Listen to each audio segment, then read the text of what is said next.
Добро вечер на сите, се надевам се слушаме. Дали ме слушате? Да. Драго ми е, добро вечер уште еднаш. Јас сум Славица Тодорова, пред се да ви се представам и да ви се заблагодарам што одвоивте дел од вашето време да не слушнете денес, затоа што сакаме да ви презентираме нешто што мислиме дека е многу важно и неопходно во овој период на развој на воспитно-образовниот процес. Значи, целта на нашиот состанок денес е да ве запознаеме со едно ново издание, прирачник од моја колешка Ивана Петровска-Василевска, која е дел од авторскиот тим, кој што е наменет за развивање на социјални вештини за позитивно родителство.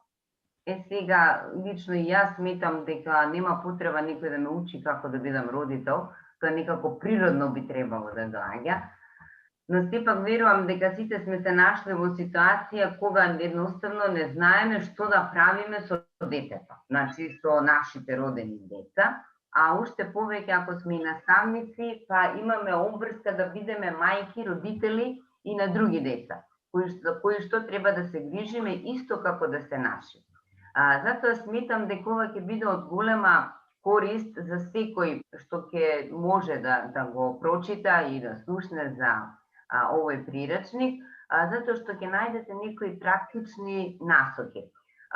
Пред се сакам да се заблагодарам на директорките на Основното училиште Лазо Трповски и на посебното Основно училиште Маца Овчарова, како и Ѓоргија Пулевски Основното училиште, кои што има слух за овој наш повик. Да ви се заблагодарам на вас најмногу, значи што сте сега тука и што имате желба да се запознаете со ова што ќе ви го презентира колешката денес. Се надевам дека на крајот ќе имаме време и за мала дискусија околу тоа што би сакале да прашате, како вие го оценувате овој прирачник и колешката ќе ви каже дека всушност со содржината на прирачникот ќе можете да се запознаете преку училишните библиотеки. За да не губиме време, да не должиме, нели? Јас веднаш би ја представила мојата колешка, значи Ивана Василевска-Петровска, која што е дел од авторскиот тим на овој прирачник, која што самата ќе ви го представи. Повели, Ивана. Благодарам многу, Славица, и добро вечер од мене на сите. И јас исто така би се придружила и од моје лично име кон благодарноста кон сите вас тука присутни денес, но и секако директорите како менаџери на училиштата, кои во едно време во кое што сите сме свесни дека улогата на училиштата се менува, се проширува, се надоградува, тоа важи и за редовните и за посебните училишта. Многу е важно раководителите да го препознаат се она што би можело да ја улесни и да ја унапреди работата во училиштата, но и да ја унапреди едукацијата што нашите деца ја добиваат, така што ми е драго што имаа слух за важноста на вакви споделувања информации и ресурси. Сега јас би го споделила мојот екран за да може да ви го представам она што денеска сакам да го споделам со вас. Пред се да се представам накратко. Јас сум дефектолог, магистар по насоката аутизам и интелектуална попреченост, но но во исто време сум и подпредседател на Македонското научно здружение за аутизам, и дефектолог во посебното основно училиште Иднина, така што и практично и теоретски сум поврзана и сум вклучена во работата со децата со аутизам веќе скоро една деценија. Која беше најпрвен потребата од еден ваков прирачник? И покрај се поголемиот број на лица со состојби од аутистичниот спектар и деца и млади, оваа ранлива популација се соочува со недостаток на поддршка и недостаток на ресурси на глобално, но за жал уште повеќе и на национално ниво. Кај нас децата со аутизам и нивните семејства постојано се соочуваат со различни предизвици, кои примарно произлегуваат од тешкотиите во социјалната комуникација и интеракција. Во последната декада истражувањата потврдуваат дека овие рани отстапувања што се јавуваат уште многу рано во развојот, да речеме околу веќе првата па втората година и се забележуваат многу јасно. Овие отстапувања во социјалниот развој придонесуваат понатаму за развој на широк спектар предизвици во учењето првенствено, што понатаму има и негативно влијание врз целокупниот развој на детето и секако и врз неговото приспособување во средината. Нашето практично искуство и теоретско знаење го отфрла сваќањето дека децата со аутизам не се социјални, како што многу често може да слушнеме, или дека тие немаат желба да имаат социјална интеракција, да комуницираат, да играат. Напротив, децата со аутизам често не располагаат со вештини потребни за секојдневно социјално однесување, па затоа овие тешкоти треба да се препознаат и да се опфатат во една сеопфатна индивидуална програма. Како што кажав, науката посочува дека доколку овие тешкоти се препознаат и навремено се опфатат во една програма, може да се очекува огромни подобрувања во квалитетот на живот на децата со аутизам и нивните семејства, исто така преку постигнување на оптимален развој на личниот потенцијал на детето. Оваа публикација представува еден пионерски чекор, може би звучи нескромно, но сум уверена дека е така, затоа што ја надополнува празнината што досега постоеше кај нас во литературата, посебно на македонски јазик. Во неа за прв пат се издвоени сите современи принципи, пристапи, практики базирани на докази за поттикнување на социјалните вештини и преку истакнување на позитивни практики за родителите и за професионалците. Овој приречник е вредна алатка што има широка примена, бидејќи во својот пристап ги обединува и двата клучни системски чинители во интервенциите за децата и младите со аутизам, родителите од една страна и сите професионалци од друга страна кои што се вклучени во поддршката на децата со аутизам, кои што ние велиме се во нивниот круг на поддршка. Така што приречникот им овозможува на семејствата и професионалците да формираат едно заедничко разбирање за тешкотиите со кои што се соочуваат децата, да користат еден заеднички јазик и да остварат соработка со помош на конкретните ресурси кои имаат практична примена. Со оглед на важноста на социјалните интервенции за децата со аутизам, многу е важно за професионалците и родителите да имаат пристап до вакви ресурси посветени на социјалното однесување. Посебно е важно да бидат тие од отворен карактер, значи да бидат бесплатни и достапни за сите. Важно е да се нагласи дека заради хетерогената природа на состојбите од аутистичен спектар, ги нарекуваме состојби од аутистичен спектар, затоа што аутизмот може да се презентира на многу различни начини. Секој едно дете со аутизам има свој единствен профил на силни и слаби страни, желби, интереси и така натаму, кои може да се наоѓаат било каде на спектарот во однос на овие 5 димензии што може да ги видите на екранот, значи во однос на јазикот, во однос на сензорното функционирање, во однос на екзекутивните функции, значи организацијата, самоорганизацијата, понатаму во однос на перцепцијата и во однос на моторните вештини, значи имаме една многу хетерогена група, да речам, на деца, на наши ученици, но и воопшто во однос на различните родителски стилови не постои еден унифициран пристап кој што би бил ефикасен кај сите, затоа овој приречник го третираме како водич на некој начин, имајќи во предвид варијабилноста на успешноста на одреден пристап во зависност и од детето и од родителскиот стил и од сите други фактори кои што влијаат на во контекстот.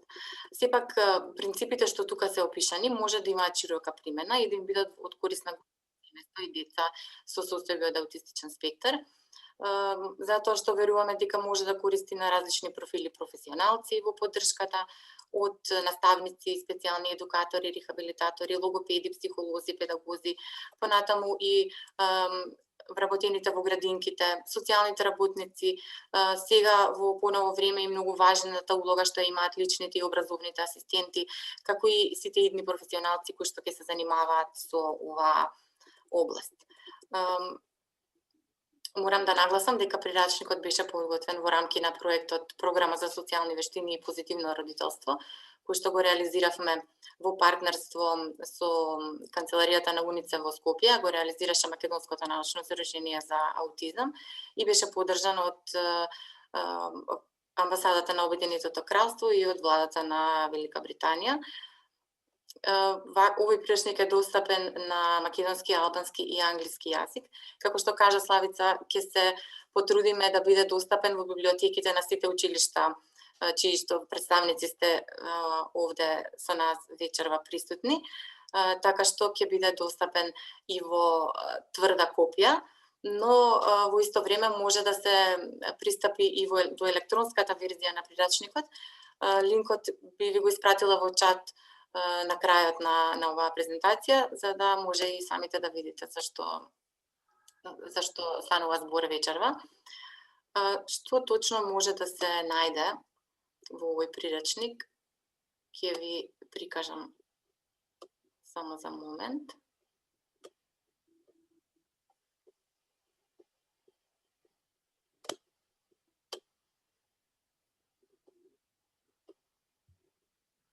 За кратко го исклучив споделувањето на екранот,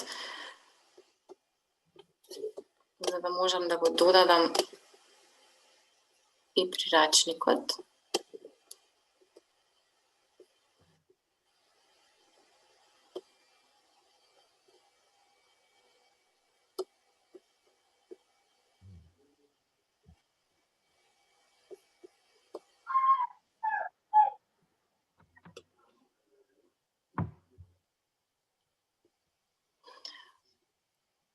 Овој приречник се состои од 7 поглавја. Во првото поглавје секако започнуваме со вовед во состојбите од аутистичниот спектар, во кои се дадени основните карактеристики на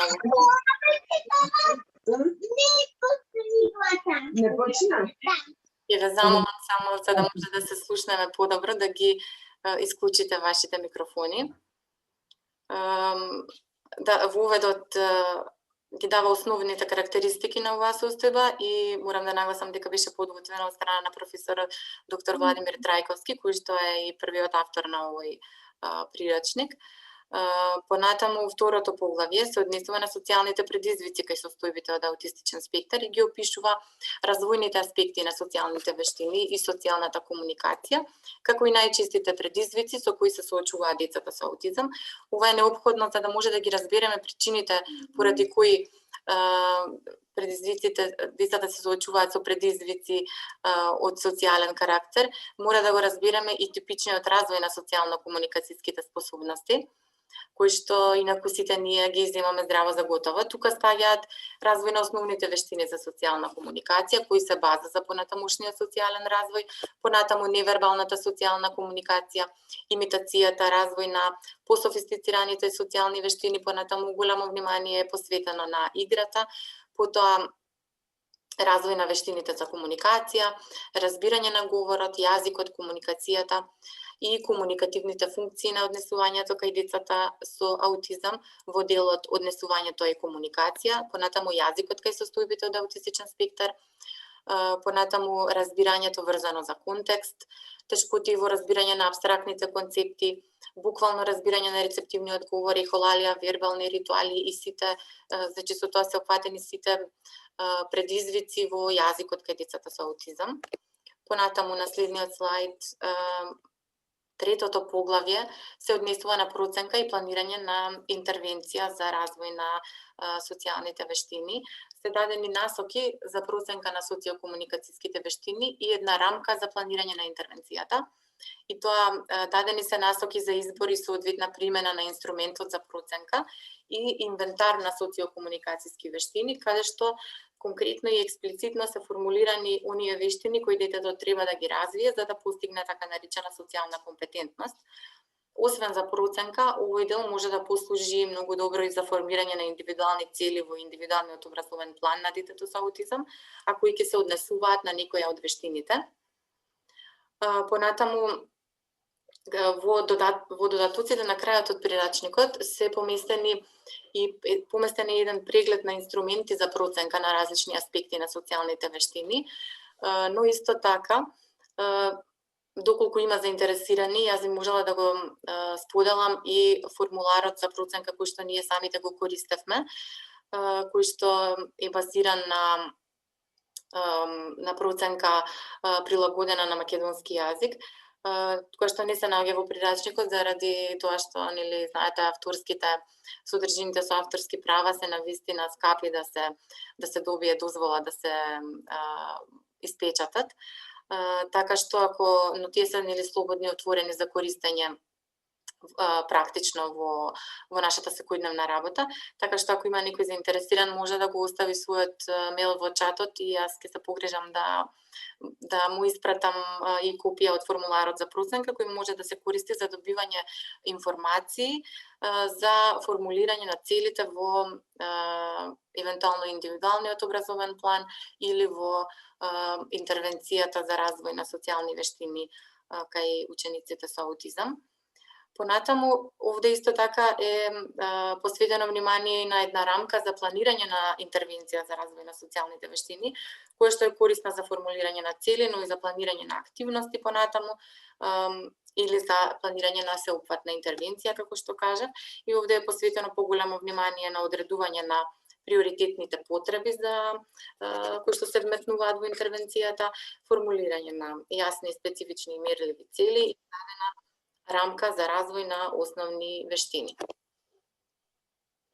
Понатаму, во четвртото поглавје се поместени практики и пристапи базирани на докази во подучувањето, кои што се поделени на практики базирани на докази за социокомуникацијските интервенции и избор на соодветна интервенција. Целиот спектар на различни пристапи во социокомуникацијски интервенции се презентирани и објаснети, кои што се движат од бихевиоралните преку современите натуралистички до развојните пристапи. Но исто така е обрнато внимание и како да го направиме вистинскиот избор на пристап за интервенција, кој што ќе биде најсоодветен за детето со аутизам. Понатаму дадени се и дидактички насоки за подучување социјални вештини, создавање можности за подучување, јасни и систематски инструкции и организирани интервенции.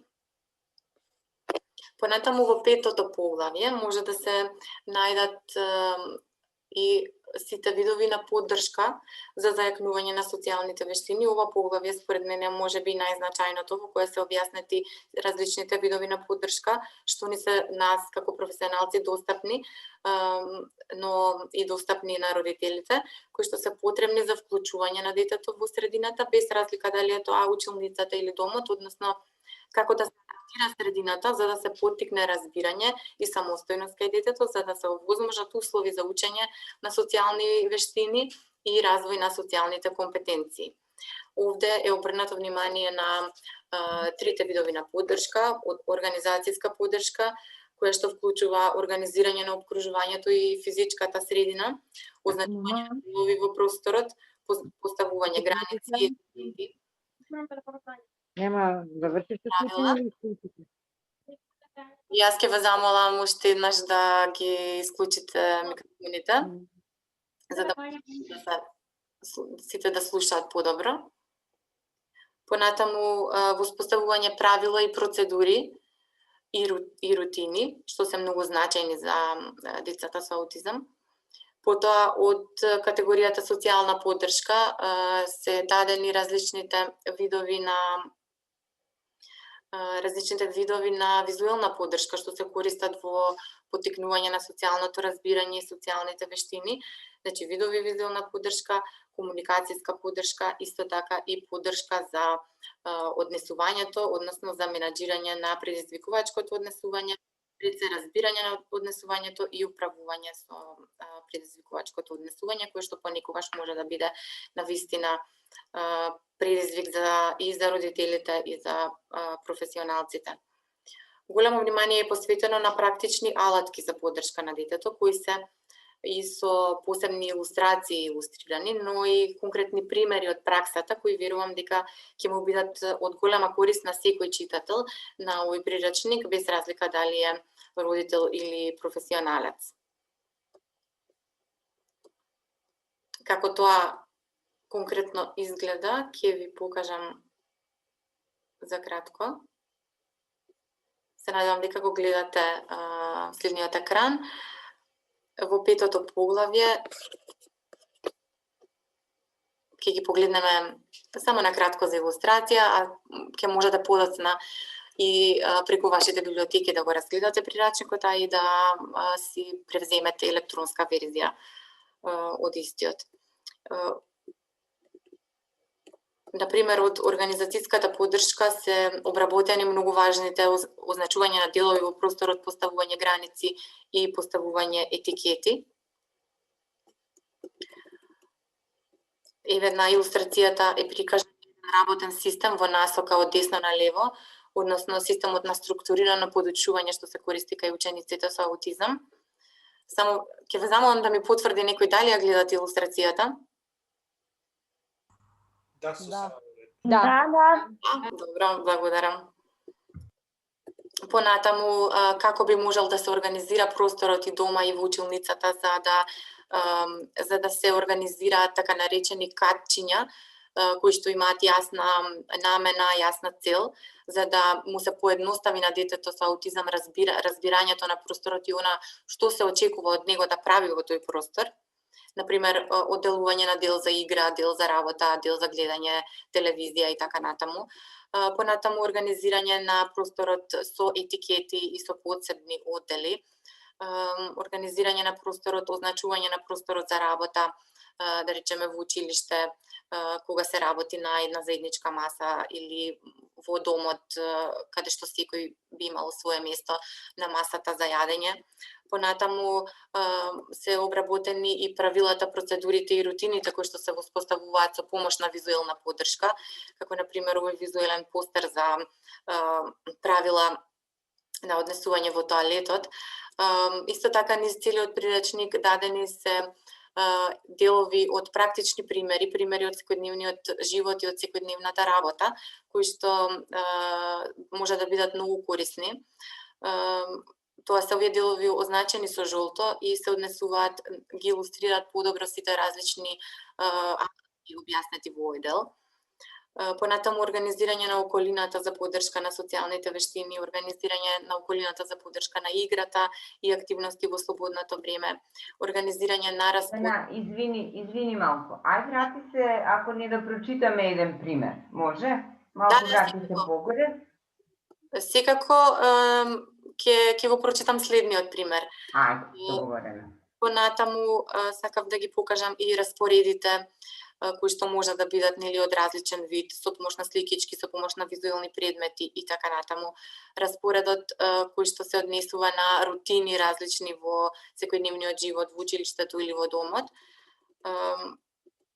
Еве еден пример за рутина во домот кој што се однесува на распоред, визуелен структуриран систем кој што му објаснува на детето кое што чисто родители се разделени, раздвоени, кога ќе престојува во домот на таткото, а кога во домот на мајката, со едноставен графички приказ и шема која што покажува дека сликовито прикажува на конкретно ниво како што му е потребно на детето со аутизам, дека 3 вечери ќе биде во домот на мајката, а потоа 3 вечери во домот на таткото и така натаму.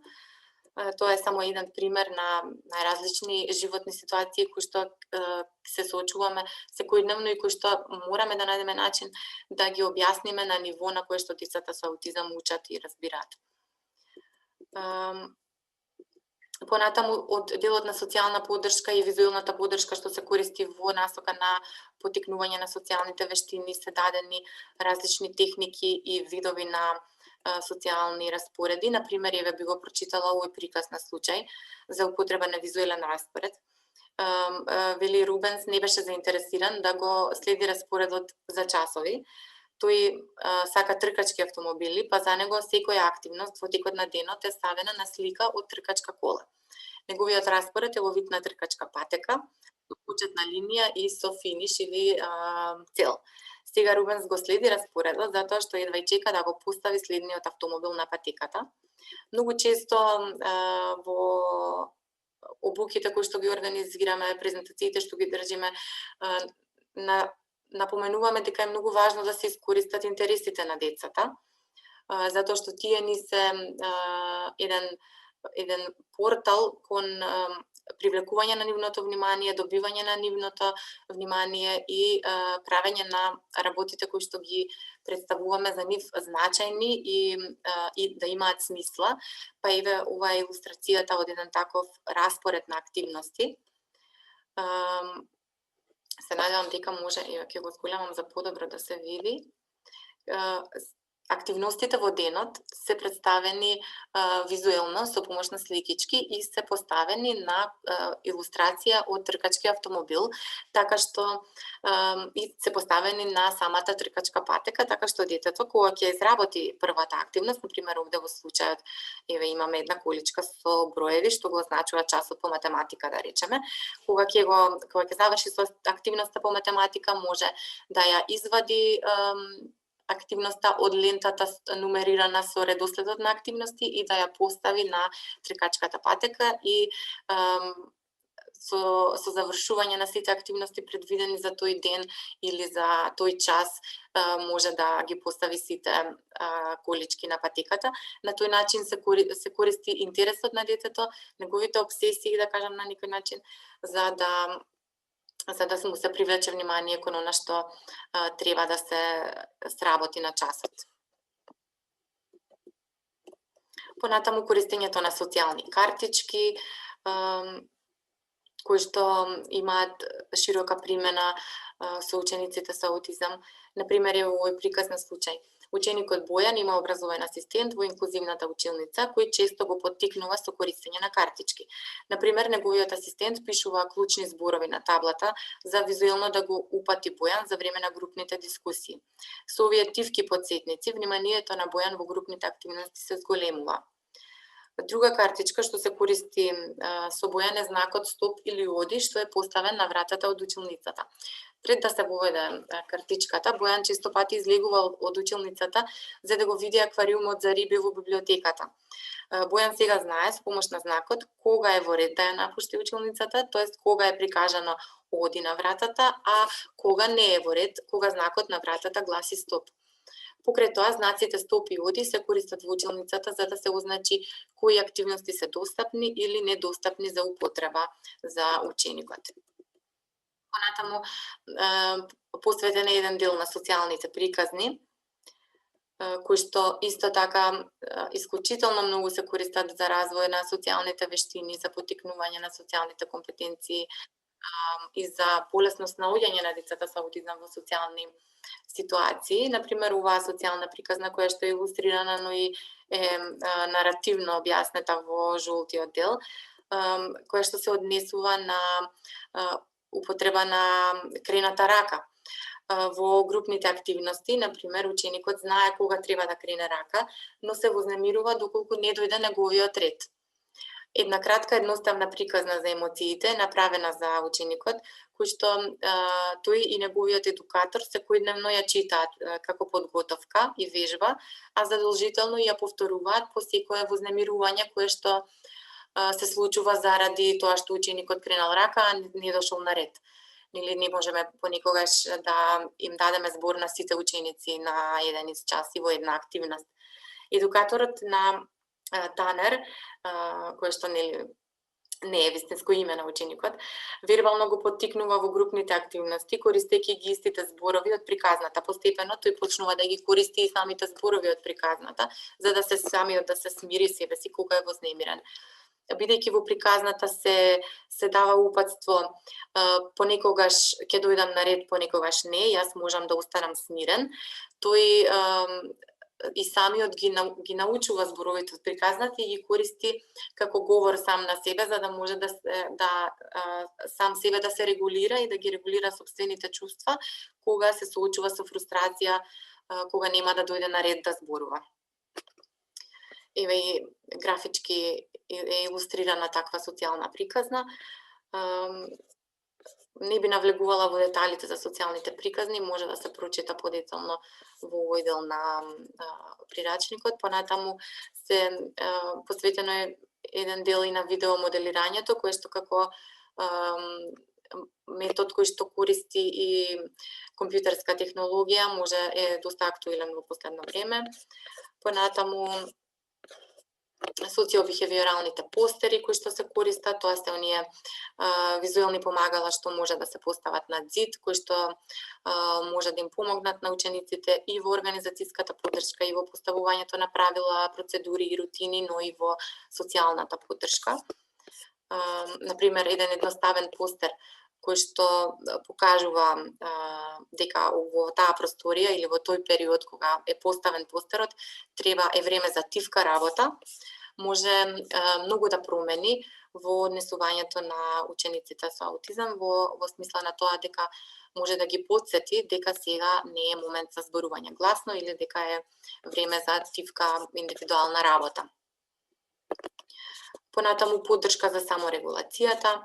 Тука се дадени повеќе алатки што се користат како неверојатната скала од 5 точки, зоните на регулација, емоционалниот термометар и скала на оценување и секако визуелни репрезентации. Еве уште една таква практична приказна или приказ на случај кој што би го прочитала. Леа има значителни тешкотии кога се вози со училишниот автобус. Утврдено е дека тешкотиите се предизвикани од бучавата во автобусот. Нели знаеме дека учениците со аутизам понекогаш имаат сензорни пречувствителности, особено пречувствителности на звук. За таа цел за Леа е развиена низа на 5 фотографии на кои се представени стресниот настан што се случува, например возењето со училишниот автобус и што Леа треба да прави во таква ситуација. Прикажано е со сликички во чекори. Леа влегува во автобусот, потоа Леа седи во автобусот, врсниците зборуваат и се смеат гласно, Леа слуша музика користејќи слушалки и понатаму последното Леа се симнува од автобусот и добива прегратка од нејзината мајка. Значи во ситуации кога другите се гласни, Леа треба да вежба да користи слушалки, например. Понатаму, за да може да се усвои ваквото упатство за саморегулација, потребно е учениците секојдневно да гледаат визуелната низа на сцени, особено пред и по возењето со автобус, но и би рекла и секојдневно, но и во зависност од потребите, за да можат постепено предизвикувачките однесувања на ученикот да се заменат со едно посоодветно однесување, во овој случај слушање музика, како нејзина стратегија за самоконтрола во автобусот. Гледам дека на вистина времето брзо ни поминува, а со оглед на тоа што имаме ограничени сме само на 40 минути, а почнавме и го отворивме состанокот и малку порано, би се вратила на другите поглавја кои што може да ги најдете во овој прирачник, за да не се случи да бидеме прекинати пред време. Тоа беше петото поглавје поддршка за зајакнување на социјални вештини. Понатаму имаме следното поглавје управување на сензорната чувствителност, исхраната и спиењето. Тоа во последно време се зголемува нашето разбирање за сензорните чувствителности, па ова поглавје кој го подготви професорот Владимир Трајковски од практичен аспект ги обработува овие сензорни чувствителности и дава насоки како практично да се справиме со нив. Последното, но и не најмалку важното е делот за сексуалниот развој и сексуалната едукација. Овој дел е посветен посебно на младите со аутизам, оние деца кои што се веќе во периодот на пубертет и да се соочуваат со потешкоти, како да изразат сопствената сексуалност и да научат што е соодветно, а што не е соодветно однесување во средината. Овде ова поглавје е подготвено од страна на мојата количка магистер Тања Станкова, која што работеше на нејзината магистерска теза токму на оваа тема и изготви програма за сексуална едукација на деца и млади, која што наскоро се надевам ќе биде достапна на страницата на Фондот за популација на Обединетите нации во Македонија, како една дигитална апликација. Би сакала уште еднаш да ви се заблагодарам за вниманието и да нагласам дека ќе бидат доставени примероци до библиотеките на сите училишта, чисто представници вие сте со нас вечерва и би ви испратила, ако сте заинтересирани, на што пред малку го споменав, прашалникот за проценка, но и дека електронската верзија може да се симне од страницата на Македонското научно здружение за аутизам. Јас ти благодарам, многу исцрпно ни го представи, значи, овој прирачник. Се надевам дека и присутните се задоволни. и се надевам дека навистина ќе го прочитате, на Ивана што рече на почетокот, ова е пионерски чекор, да не звучи нескромно, мислам дека воопшто не е нескромно, ова е навистина пионерски чекор, затоа што во литературата од областа на специјалната едукација и рехабилитација нема, досега нема вакво издание, конкретно практично, значи за практична примена и од страна на родителите и од страна на стручните работници, на наставниците и стручните служби во училиштата. Затоа Здруженијево Аутизам институт се надевам дека ќе организираат една дебата баш околу овие проблеми. Денешниот состанок ни беше наменет за презентација на содржините од прирачникот, за кој што сметаме дека навистина ќе биде од корис, останува оценката да ја дадете вие што ќе го прочитате и што ќе видите. Секако, доколку имате и потреба од нешто друго, слободно пишете на Ивана, на незиниот мејл или посетите незината веб страница и се надевам дека соработката ќе продолжи понатаму и ќе организираме многу конференции со станоци на тема која што вас би ве интересирала и се надевам дека коронава брзо ќе заврши, па ќе можеме и да се видиме наискрено. Дај Боже, Јас се согласувам дека контактот тет-а-тет е малку поинаков отколку вака чудно. Да. Добро, ви благодарам многу. Јас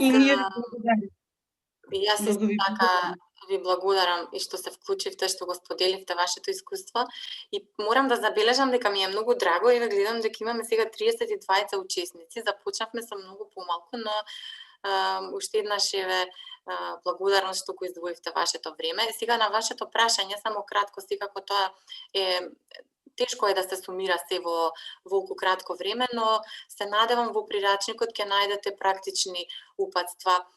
Посебно во ситуација сега кога сме сите како родители, да речам, повеќе мораме да се ослониме сами на себе и да најдеме начин, да најдеме алатки како да им пристапиме на нашите деца и што можеме практично да направиме додека се наоѓаме во ваква една социјална изолација и јас се надевам дека наскоро ќе можеме да се вратиме во нормала и да имаме средби. Убаво ќе беше и ова да го организираме во живо, да можеме сите да се видиме и да поразговараме.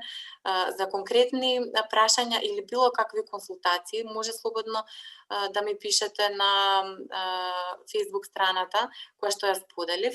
Во моментот е во теки еден проект за поддршка на родители, индивидуална и за обуки на родители, па повеќе информации преку таа веб страна, односно Facebook страна може да се добијат. Мислам дека треба да оставиме време секој да го погледне, па да даде некаква, да формира некое свое мислење и секако тука сме ако има потреба за дополнителни. Ја мислам дека има се офатено и многу е добро. Многу е добро, отколку ја претходно што сум се мачала, например, се е на дофат за да можат родителите да се едуцират на време. Се радувам што имаме конечно нешто и вака да мрднеме и ние родителите, да не се мачиме прирачници и како да се едуцираме и како да се улесниме на тој начин. Да. Добро, јас ќе ви се заблагодарам на сите уште еднаш. Погледнете го прирачникот на линкот, како што рече Ивана, печатената верзија ќе биде доставена во библиотеките на училиштата Маца Овчарова, Лазо Трповски и Ѓорѓија Пулевски. Уште еднаш благодарност до директорките на овие училишта што покажа интерес и се сензибилизира со моменталната ситуација, ја согледуваат потребата од ваква една комуникација. Остануваме отворени, Ивана, да пишуваат во месенџер на Facebook, значи за некоја наредна тема, па се надевам дека ќе можеме да организираме и средба во живо, каде што ќе може и родителите да разменат искуства и со практичари, и со стручни соработници, и со родители. Фала многу. Ви благодарам многу, убава вечер и до наредно гледање и слушање. Ви благодарам на сите. Благодарам Ивана, благодарам Славица. Пријатно. Благодарам МНЗ. Благодарам. Благодарам на сите.